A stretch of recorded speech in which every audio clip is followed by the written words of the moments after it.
are going to continue our series this morning in Deuteronomy. So if you have a Bible, you will want to turn to Deuteronomy chapter 5, because we're going to come on to that in a few minutes. Deuteronomy chapter 5, that's page 184 if you're using the blue Beacon Bible. And we're going to look at a few verses in Deuteronomy chapter 5. But before we get into that, I just want to think about the idea of freedom.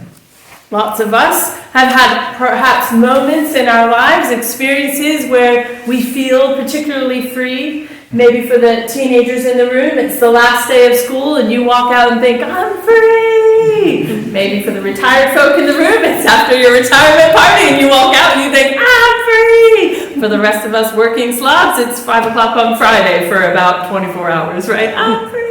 Right? We know what it is to have this feeling. And for the stay-at-home parents, you're waiting for September, and as you wave the little darlings off and you say to yourself with your cup of tea, I'm free. Right? Wherever your stage of life, we know what it is to have that feeling of wanting to feel free, casting off the things that confine us and constrict us, feel like they control our lives, that weigh us down. We all know what it is. Unfortunately, we all also know that that feeling can be fleeting. For the teenagers, on day 1, you're free. On day 3, you're bored, right? And moms are thinking, right? We know what it is. For the retired folk, I'm free. And then 2 months later, I'm too busy. Because nobody's busier than a retired person, I've learned, right? For some reason, this freedom that we all long for seems to be a bit fleeting. And I've seen the same in churches. I know a lot of people who avoid religion and God and faith. They're interested in the church because they just want to be free. They don't want somebody telling them what to do. They don't want to be beholden to what they see as a bunch of rules. And so they think, I'm just going to stay away from all of that and I'll be free. But as with all of our other attempts at freedom, our attempt to be free apart from God, even that freedom, I think, is a bit fleeting. And we find that often people become enslaved to all sorts of things, that they become addicted and entrapped by substances, by pornography. They become addicted and entrapped by a culture that says you have to have more, you don't have enough, you need to buy and purchase, right? Why do you think? You know the most popular videos on social media? This is just an aside. On, YouTube and TikTok and Facebook and wherever. You know the most popular videos? They're called haul videos or unboxing videos, where we sit there and we watch other people show us all the stuff that they've just bought. I'm as guilty as the next person. I like watching book hauls. What books do people get? But what is that about? We become addicted to, I need to have more stuff is what it does. And it creates this, maybe I want to get that. Well, I need to have that. We become influenced, right? We become enslaved and entrapped again and again by our own needs and our own desires. And suddenly what we thought was our freedom is just another thing that traps us. I believe, actually, that apart from God, freedom is a bit of an illusion. I think it's an illusion. I think it's a bit like control. You think you have control over life until something happens and you realize actually none of us has control over our circumstances. And freedom is a bit like this. It's an illusion. The question I want us to wrestle with this morning for just a couple of minutes is it possible to actually be free? If the freedom that I pursue apart from God is an illusion, and the perception by some is that this is just a book of rules that's going to trap and enslave me in its own way, then is there such a thing as freedom? I think there is. That's the good news. And I think actually we're going to discover that in Deuteronomy chapter 5, maybe not the place you would have thought to go. But if you turn there, Ian began us looking at this last week, if you were here. And Deuteronomy chapter 5. And before we look at the second half, I just want to remind you, at the beginning of this is the 10 Commandments, it says right there at the top. And Moses has gathered the nation of Israel. Now remember, just to remind us, If you've forgotten, Israel is about to enter into the promised land. They've been wandering in the wilderness, and they're just about to go in. And before they go into the promised land, Moses stops them down and needs to give them some instructions from God. And he begins this list of instructions in verse 6. God speaks to the nation of Israel, and in verse 6 he says, I am the Lord your God who brought you out of Egypt, out of the land of slavery. Now, Ian helpfully talked about this last week and helped us to recognize that God wanted the nation of Israel, before they received his commands, to know just who it was that was giving them these commands. But I think there's something interesting that's being said here, because there's a parallel in the New Testament. You see, God says, I am the Lord your God who brought you out of slavery. In the positive, God could say, I am the one who set you free. Now, in the New Testament, you can turn there if you want, but you don't necessarily have to. Galatians chapter 5, verse 1. And Paul speaks to the church. And do you know what Paul says in Galatians chapter 5, verse 1? He says, it is for freedom that you have been set free. Said it another way, Paul could have said, it was Jesus who brought you out of slavery. Now, why am I connecting these two things? Because I believe that what Paul is saying in Galatians and what Moses is saying in Deuteronomy are part of the same exact thing. You see, the reason that Moses begins, or God begins, before he gives the Ten Commandments, is to remind them, I'm the one who set you free. Is the same reason that Paul says it is for freedom that you have been set free. You see, what Paul is saying is it's for freedom you have been set free. You were set free from your sin. You've been set free from the sin that has enslaved you. So don't get yourself into a situation where you become a slave again. Do you see this? This is what Paul is saying. And God is saying the same thing to the nation of Israel before they enter into the promised land. You can just imagine, maybe they climb up to a hill and they look out over and they see into the promised land, and I bet that some of them are thinking in their heart, freedom. Finally, we can have a house, a roof over our head. We can have food in our bellies. We can plant our own gardens. We can finally settle. 40 years of pitching a tent. Some of you guys have gone camping this summer and you thought, could you imagine 40 years of pitching a tent?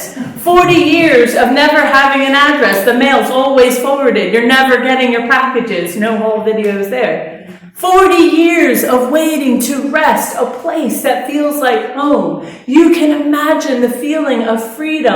And God reminds them before they go in, just remember, I'm the one who set you free in the first place. And before you go into this new place, I want to give you some structure so that you can remain free. I don't want you to be trapped again. I don't want you to be enslaved again. You see, what God wants the nation of Israel to understand is these 10 commandments are not to be seen as the slave driver's whip, more rules, someone else driving me, do this, do this, do this.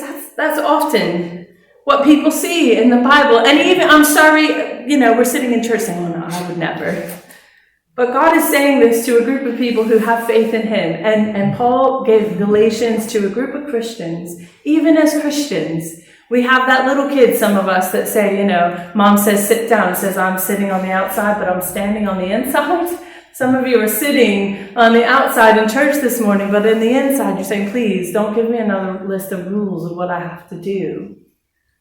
I want to be in control of my own life. I want to be free. And yet what God says is he gives us his commands and his laws, not as the slave driver's whip, but as safeguards. I picture the promised land as this vast land, and God's laws and commands are like a ring fence that goes around the land that says, inside this space, you have all the freedom in the world. Build houses, plant gardens, have children, live your life, enjoy what God has blessed you with. And the laws that he's given us safeguard the freedom that he's given us. And if we step outside of his laws, that's when we begin to find ourselves enslaved and entrapped again by the thing that promised us freedom but could never actually deliver. The same is still true for us today. The 10 Commandments, Jesus did not come and do away with the law. He did not come so that we don't have to obey the law. Jesus did away with our punishment of the law, but he did not do away with the law. Jesus never came and said, it doesn't matter what Moses said in the Old Testament because we're Jesus Christians. It's easy to read the Bible in that way. This doesn't matter for me anymore, so why do we spend so much time talking about it? Jesus came and fulfilled the law. He was what we will never be. And what Jesus did away with is the punishment that we rightly deserve. But he did not do away with our need to make an effort to live the way that God has told us to live. We have evidence of that in Matthew chapter 22, verses 36 to 40. It's a familiar passage, and some religious leaders come to Jesus, and they ask him, what are the greatest commandments? Do you remember this? Are you with me? Yes. And what answer does Jesus give? He says there's two things. The first commandment is what? Love the Lord your God. Love the Lord your God with all your heart, mind, and strength. Yeah? And what's the second? Love your neighbor as yourself. Love your neighbor as yourself. Is there anything else that Jesus says about those two commands? Do you remember? Verse 40 of Matthew chapter 22, he says, love the Lord your God with all your heart, mind, and strength. The second commandment is like the first, love your neighbor as yourself. And the last thing Jesus says is all the law and the prophets hang on these two. Jesus doesn't say the Old Testament doesn't matter because I've come for you now. He doesn't say you don't need to follow God's laws, just trust in me. Jesus says, actually, I'm just going to simplify it down so that in case you haven't quite memorized the Old Testament yet, you can summarize it all in these two things. Love God and love people. And if you're ever not sure exactly what we mean by love God or love people, you got a whole bunch of pages in the Old Testament to help unpick and unpack. And if you look at the Ten Commandments, now Ian did just about half of them last week. If you look there, Deuteronomy chapter 5, it'll help you if you have it open, because I'm not going to read them all word for word for you. But the first half of those commandments, you shall have no other gods before me. Don't make for yourself an idol. Don't misuse God's name, and observe the Sabbath. Those first four commandments, they're all about loving God. If as Christians today we say Jesus said to love God, what does he mean by that? Well, he means don't put other gods before him. Don't make an idol that's more important than God. Don't misuse the name of God. Don't say that you love God and then not create space to have a Sabbath to spend time with him. This is what it means to love God. And you'll notice in the second half of the commandments, which we're going to look at very briefly, because lots of these, I hope, don't need explanation, to be honest. The second half of these commandments, they're all about loving people, aren't they? Honor your father and your mother. Don't murder. Don't commit adultery. Don't steal. Don't give false testimony. Don't covet the things that belong to your neighbor. The last six, they're all about loving people, aren't they? You see, Jesus didn't do away with the Ten Commandments. I'm saying all of this because I want to convince you to listen this morning. I want to convince you that this matters, but it doesn't just matter because it's in the Bible and so you're doing your duty. It matters because your freedom matters. It matters because when we become Christians and we receive the salvation of Jesus, we enter into a promised land, a promised forgiveness that we've been offered by God through Jesus. And in order to safeguard the gift that we've been offered, the gift of freedom that Paul says, you've been set free, so stay free. And the way that we stay free is knowing, understanding, and agreeing to live within God's laws. And those laws are to love God and to love people. So for just a couple of minutes, and it won't be long, I want to just look at these last six commandments that were given. The first half are about loving God. The second half are about loving people. So verse 16, God tells us that if we want to safeguard our freedom, we need to honor our father and our mother as God has commanded us. I think most of us understand what it means to honor our parents, to have respect for our parents. I would just add the caveat. Not everyone comes from a family that is lovely and perfect and as God would intend it to be. I don't think that frees us from the command to respect our parents. But I would note that God says to respect, not necessarily agree with. You can respectfully disagree with someone. You can respectfully not affirm what someone else is choosing, but still offer them respect. I think this is true whether it's our family or others. But remember, this respect that we offer, these laws that we follow, it's not actually about the other person being worthy. We have a culture, this phrase, right, that goes around, respect is earned. Not in God's economy, it's not. Respect isn't earned. Respect is given not because the other person deserves it or earns it. Respect is given because I want to safeguard my own freedom. Do you see this? God knows that if we don't respect not only our parents, but the people around us, if we don't live as someone who offers respect, we become enslaved by anger and bitterness, right? We become enslaved by unforgiveness.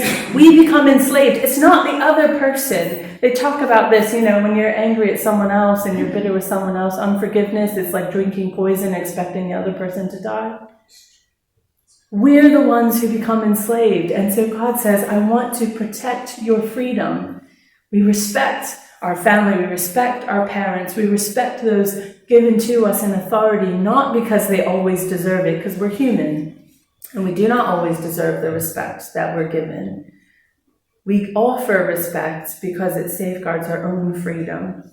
Now, some of these, you shall not murder, you shall not commit adultery, you shall not steal. I'm just going to take it on authority that I don't need to convince the people in this room not to kill each other or to steal from each other. I think even lots of people who have committed murder or theft or adultery would probably acknowledge it's not their best moment and probably not a good choice for life. And obviously, in both spiritual and literal ways, safeguarding your freedom. But I'm going to stop here in verse 20 for a moment. God says, don't give false testimony against your neighbor. Now this has the ring of don't give a false testimony in a court of law. This is about misrepresenting people to others. So we could say, don't lie about people, but actually most of us are nice people and say, oh no, I'd never tell a lie about someone. But lots of us have been, I'd hazard a guess that most of us at one time or another have been guilty of misrepresenting someone, if not to someone else, then perhaps to ourselves. And I'll give you an example of what I mean. If Sophie came to me, sweet, lovely Sophie, came to me and said, Chrissy, could I have candy for dinner? And I said, no, Soph, I'm not going to let you have candy for dinner. Now, and that's all we said. And now Soph walked away. I'm so frustrated. And she ran into Jill. And Jill said, oh, what's the matter, Soph? And Soph says, Chrissy won't let me have candy for dinner because she hates me. Now, did I say that I hated Soph? No. You're all laughing because Soph would never say that. And I would never. Right, this is it. Right. But where's the misrepresentation? I did, in fact, say that she couldn't have candy for dinner. I've not lied about that. And she's not lied about that. Where's the misrepresentation? It's in the reason why, right? That lots of us know, and even Sophie knows, that the reason I'd say this is because it's not good for you, because actually I do love you, and I want you to be healthy, and I want you to, whatever, I don't want you to get sick, whatever, right? But lots of us have this tendency, when we get an answer we don't like from somebody, and they come to us, or they hurt us, or upset us, or whatever the case, say, oh, what's happened? We tell the truth about what's happened, but we don't always even know why it took place. And either we tell a lie to ourselves about another person. Sometimes we don't even say it out loud, but we say it to ourselves. Oh, they did it on purpose. They don't like me. They're just trying to annoy me. They're just trying to stop me from doing what I love. They're doing it. They're trying to manipulate me. They're trying to hide the truth. They're trying to, whatever. We fill in a blank that we don't actually even always know is true or not true. We don't know.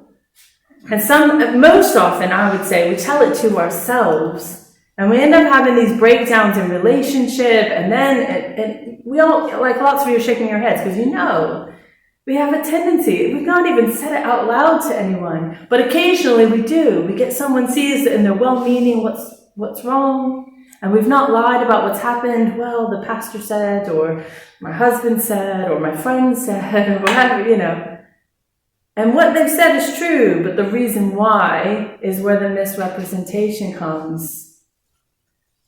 Family, can I just tell you? Friends, can I just be honest with you? You're enslaving yourself. God says, it is for freedom that I have set you free. Do not enslave and entrap yourself with a way of thinking that isn't even grounded in truth or reality. Don't misrepresent. Talk to the person, whatever, but we need to fight against this tendency to fill in the blanks with things because it only entraps our own hearts. We walk around carrying anger and hurt. Could you imagine sweet Sophie walking around saying, Chrissy hates me, I hate her, and you think, oh, what a tempest in a teacup. What a whole thing. And poor Soph, she's losing sleep at night. She can't sleep for a week. She's so upset. Now we're in a fight. Every time she sees me, she turns the other way. You see how these things develop, don't you? I know. So, you wouldn't have ever thought of her. She's so sweet. She's a good sport. We do this, don't we? And we create in ourselves. And the other person, they've got no idea it's happening. They're sleeping just fine. There's no problems. We're only affecting our own freedom. And God says, I don't want that for you. I want you to go into the promised land and I want you to walk in freedom. So don't misrepresent other people to yourself or to someone else. And the last thing that Jesus said is don't covet your neighbor's wife or their house, or their land, or their servants, or their animals. Basically, God says, don't be jealous of whatever else it is that somebody else has. Don't be jealous. And it's easy to say, no, I wouldn't. But honestly, we all have to battle with this at times. I went through a real phase. Of my life in my 30s. I had such a hard time when all my friends were getting married. And then they were all having babies. And you have to check your heart. And I'll tell you, if you want to know if you're jealous, when somebody else is celebrating something that you wish you had, can you celebrate with them? Or are you just pretending? That's sin. If you cannot feel joy for the people you love when they have joy in something that God has blessed them in or something they're moving in, it's an area of my heart that I had to do battle and I had to be honest with myself. Because it's easy for people to come along and say, oh, Chrissy, of course you're sad. No, not of course I'm sad. That's jealousy and it's wrong. And the problem with jealousy is if you let it take root, here's what begins to happen. So just say this is a little test for yourself. Right? Because it starts at the very beginning with that sort of like lump in your throat and you want to say you're happy for them and you're pretending, but inside you're feeling a bit something, maybe you don't even want to acknowledge it. But what happens is if you leave jealousy unchecked, then soon you'll find that people start talking bad about the person who has success. Because they're just looking for something to tear them down. Like they can't stand the fact that someone has all these good things. So yes, she lives in a nice house and has the perfect husband and a beautiful baby. She has everything. But do you know? She does. And we've seen, it's like all the reality television is. Like it's jealousy. And it stirs up our hearts. And eventually it leads to the place where you start to celebrate when people fail. That person who has the great job and the nice house, when they lose their job, you'll say, oh, that's such a shame. But inside, you're like, well, it serves them right. I see some giggles because you're like, oh, we've all had that moment. Oh, well, so they got a bit too big for their britches. That's jealousy. We don't want to call it that. And we have he got what he deserved. They shouldn't have had it. It's jealousy. And God says it matters. These aren't just small little... It matters because these are the things that enslave us. And God says, you have been set free. You have been pulled out of the slavery that you were in, enslaved to your sin, trapped by the consequences of the sin, and rightly deserving punishment. And Jesus came, he died on a cross for your sin, and he set you free from the thing that enslaved you. Johnny very helpfully, just before the last set of worship, said, think about the moment when God has rescued you. Think about a moment when you've been set free. And what God is saying to us this morning is, I don't want you to lose the freedom that you've been given. That moment, and lots of us could probably think of a moment when Johnny asked us to. We thought about a moment when God has set us free. And if we tried, we could think about a moment as well when actually we found ourselves trapped again because of our own sinful actions. And so God says that he gives us his law so that we can safeguard our freedom, that we can ring fence it. So we take it seriously and we learn to live Jesus' way. This is the journey of discipleship. If you want the theological word, this is called sanctification. You take that home and see if you can spell it. It's the process of learning to be more like Jesus, the process to learning to obey more of God's laws. And the journey of discipleship, I always describe it as a spiral staircase. It doesn't go straight up. It's not like this is the problem, and once I move past this problem, I'm never going to see it again. If your struggle is jealousy, it's not that you're never going to feel it again. It's more like you're going to be down here, and here's jealousy, and you're going to go around it, and you're going to get a bit better. Oh, I've come across it again, but hopefully I'm a little farther along. And we just keep going around the staircase, and we get a bit closer to Jesus, and we start to look a bit more like him. But we also have a tendency to keep coming back around those same things, and hopefully we're a little more sanctified the next time we run into that problem. And what maybe took me 6 months to root out of my heart the first time only takes 3 months the next time, and only a month the next time, and soon it's only down to an hour or even minutes. But it's not a straight up, I'm never going to face this again, but it's the process of saying, I need to continue to learn to follow God's laws, live his way. Not because I'm under the threat of punishment. Jesus removed that. Not because God won't love me if I don't. Jesus removed that. We follow this because God says to us, I want you to be people who are genuinely free.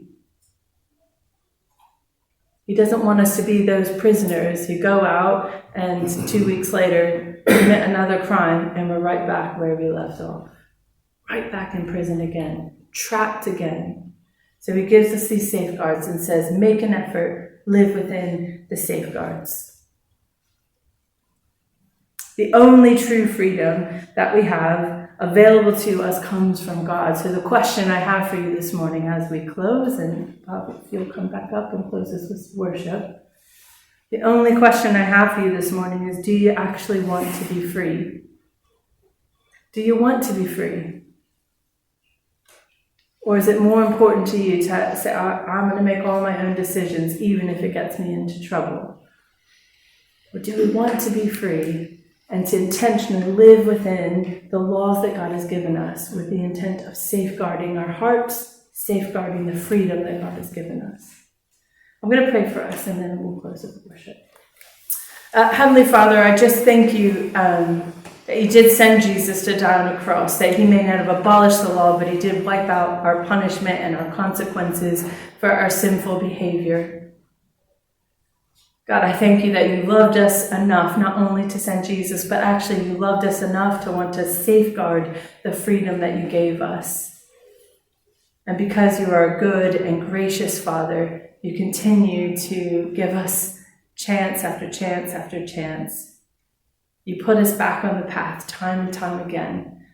And your word says that the moment we turn to find you, you are there waiting for us. No matter how far we've gone off the path, we need to take just one step back and you're there waiting.